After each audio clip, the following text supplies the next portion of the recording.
2013च्या PSSC प्रिलिम्समध्ये मित्रांनो हा प्रश्न आला होता. हा प्रश्न फक्त दिसायला भयानक आहे पण खूप सोपा प्रश्न आहे मित्रांनो. तर प्रश्न असा होता की √0.0196 प्लस √1.6 इंटू √0.9 आपण √1 इंटू 9 आपण 16. तर मित्रांनो आपण हा प्रश्न खूप सोप्या पद्धतीने सोडू.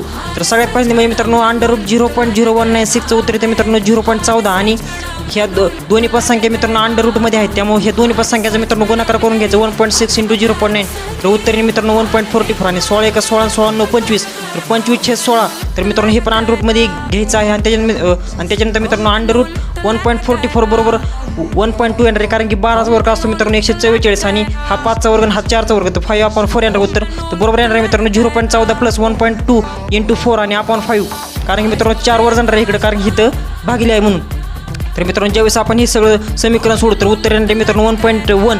तर मित्रांनो तुमच्यासाठी प्रश्न असा आहे की √0.025 प्लस √025 इंटू √016 आपण √1 इंटू 9 आपण 16. तर मित्रांनो याचं उत्तर कमेंटमध्ये नक्की सांगा.